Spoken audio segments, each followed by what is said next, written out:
Hey bitches, welcome back to my channel. I'm sitting here once again with the love of my life. How are you doing? I'm doing just well. You are? I'm peachy keen. Love that for you. So I guess let's just get right into the drama because the first person that I want to talk about is Jeffree Starrr. It seems every time that you open up TikTok, you're going to see some clip that somebody got from one of Jeffree Starr's live streams. In this one, because I have like 50 of them like saved to my phone because there's so many different things that you could talk about when it comes to Jeffree Starr. In this one, he was asked like, is he going to go to like any TikTok events? And he basically said, no, you're never going to catch him at a TikTok event because they are so boring and it's just a really miserable time to be had. I would rather literally watch paint dry than go to a TikTok event.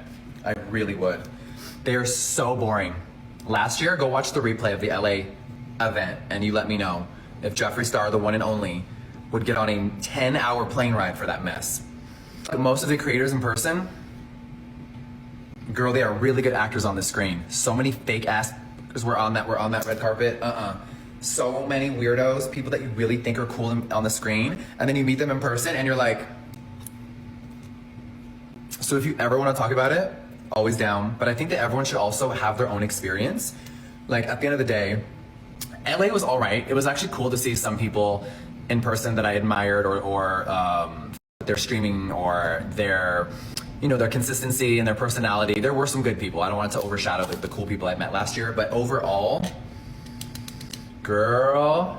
I remember last year when Jeffree Star was going to TikTok events, and I think this is actually the reason as to why he doesn't want to go to them, not so much that it's boring. He gets called out at these TikTok events. The last one that he went to, there was a lot of drama with one influencer where they were screaming back and forth at each other inside of the party. But there was another incident where this guy from TikTok confronted him and started calling him a recycler. And that's how we really got the term recycler and people really started referring to him as it. So I think that's what it is. I don't think that it's because it's boring. Yeah, Jeffree's made so many enemies in so many different places. Like his only real safe space is in his own lives. I think there's only a handful of people on TikTok that actually deal with Jeffree Star, that actually have a platform and they don't just live stream begging people for money. Let's be honest, the only real time that Jeffree Star has viral moments anymore is when he's dragging someone. And when I say dragging someone, I mean either James Charles or Michaela Nogueira. Dustin got me this new Stanley cup as one of my Christmas presents, and I already have it because he can't keep a secret about anything. This is in the Midnight Glitz. This was very difficult to get apparently for a lot of people, and they were canceling orders. We did not get the one that he originally ordered, to be completely honest with you guys. They sent us it in like a different variation. This is called a Pro Tour, which I have never, oh wait. I think that's what people do, they tap on the. So this is the Pro Tour, which honestly, I'm happy that they sent this version rather than the one that has like the long straw. But this is so, isn't it pretty? It's beautiful. Alexa, turn off lights. Wow. That is so pretty.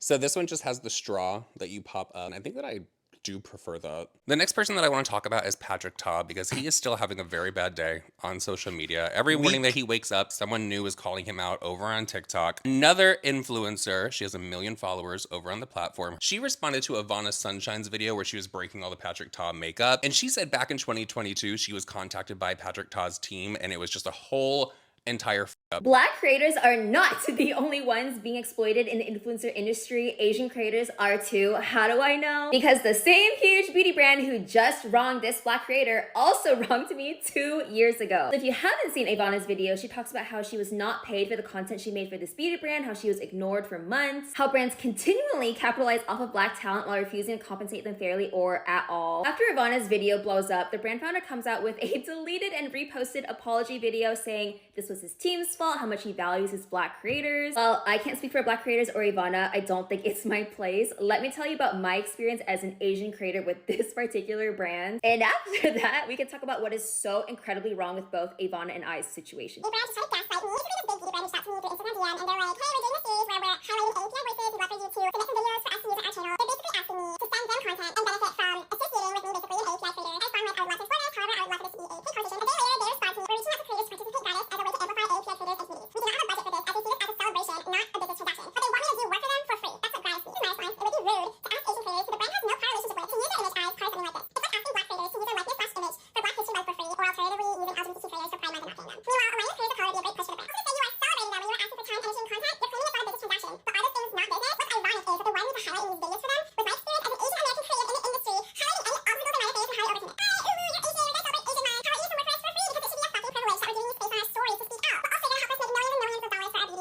The same huge beauty brand that just wronged this black creator also wronged me 2 years ago. Pressure, if you haven't seen part 1, Ivana called out this beauty brand for refusing to pay her for the content she produced for them. I called out the same beauty brand 2 years ago for wanting to exploit my trauma being Asian in this industry without so much as offering free products. Here's my take as an influencer who's worked with hundreds of brands, who's worked agency and brand side, and whose boyfriend is the head of marketing for another huge company founder in the beauty space. The real problem here is 2 things. One, the brand founder's choice in the people actually running his company for him. It's not cute to be clueless in your own company's operations to where your finance team isn't paying out creators. Your marketing team is going off gaslighting creators of color into creating content for you for free. And your PR team is advising you to do sussy, antiquated shit like filming your apology video multiple times to test which one's best. 2, the systemic issues bleeding through every level of the influencer marketing industry, from brand teams to management teams to agents. This is one personal example of many, but tell me why when I was signed with the creme de la creme of talent management companies who manage some of the biggest creators on your For You page, they told me verbatim, we don't know what to do with you. And I made the least amount of money plus got the least amount of opportunities I'd ever gotten my entire career. They also told me to make Asian content to attract brands looking for people of color quota, which is a whole other story. I'm just rambling at this point, but I will end this video with 2 key final takeaways. 1, I fully believe diversity and inclusion consultants should be a thing, not just for HR and hiring, but for helping companies craft marketing campaigns. Also train social media managers how to properly respond to messages and comments from POC. 2, my advice to my fellow creator girlies, look at a management agency's roster, look at their managers. If you feel like you're not going to be managed by someone who has not lived your life in some way, don't sign and run. Look at who a brand associates with, look at who their founder associates with. That will tell you everything you need to know. Contrary to popular belief, we creators and consumers of color are not difficult. We deserve better. I guess let's demand it together. Do you think he's gonna address this and make another video crying off script? That was such a mistake. The fact that Patrick Ta uploaded 2 apology videos, the first one he just wasn't happy with, so he had to upload a second with the same script, and there were just tears. I feel like there were more tears in the Laura Lee apology, to be completely honest. Do you think he had like a bottle of Visine like He right had before he hit something. play, He had record something, and was girl. like, He had something. I don't want to judge because, girl, I haven't had my Botox in a good long while. Things are starting to slip. Things are starting to slide. you look fine. But Patrick Ta is at that point. His face was not moving when he was talking or trying to cry. I had Botox, like my whole forehead frozen. Something happened and I was crying. I cannot tell you how bad it hurts when you have Botox and your face is frozen and you can't cry. Moving on from that, we have to talk about James Charles real quick because Jeffree could be thrown into this as well. James Charles and Jeffree Star are owed millions of dollars by Morphe, and they're never going to get it because the bankruptcy happened and they just said, basically, go f yourself. Yep. We're going to relaunch the brand and we're going to have all these other influencers come in. You guys can go f yourself. We're gonna play in your face Yeah. and we're gonna owe Literally. you all this money. They are playing in these influencers' faces. So the other day in one of James' videos, he brought up Morphe and he showed a comment that they left on one of his posts, basically playing in his face. He went the f off on them in this video and basically started screaming like, you owe me $2.2 million. Morphe! This sounds like our continuous setting mess. This sounds like you owe me $2.2 million, you stupid. Stop advertising in people's comments and pay me! Speaking of Morphe owing me money, while we're talking about the top view videos of the year, this technically is not a makeup application video. However, I did make a video about this exact situation, which is currently sitting at 24.5 million views and 3.6 million likes as of the day we're recording this video, which technically and statistically would absolutely put this in the category of top makeup videos of the year. And I said, not me watching everyone post about their old James Charles palettes. Meanwhile, Morphe still owes me $2.2 million. I don't know what it was. For some reason, everyone started posting about my old palette. I think it was like Halloween time because a lot of people were like pulling this out of the archives to do their Halloween looks this year. Glad that everyone still loves it.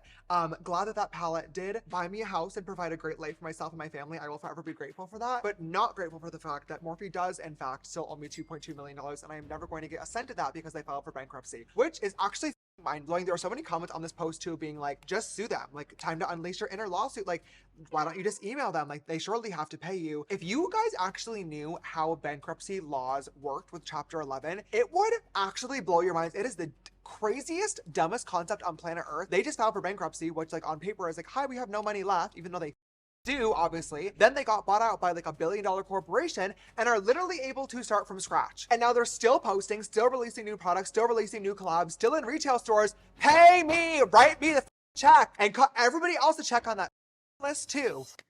really broke it down for everyone to as like why he's not going to be receiving this money from them ever. But he does think that it's a very shady situation considering Morphe did this bankruptcy and now they're coming back and they're just in all of these stores and they're paying all these other influencers. At least you guys know, I don't like to agree with James Charles or anything like that. I do think that they should have to pay them. They should. Jeffree Star as well. The fact that he said And Jacqueline. The fact that Jacqueline got her money. Do you think she girl. got her money? Yes. Hell yes. Do you Jacqueline think she got her money? Fuck yeah. No, I think that's why she got the house.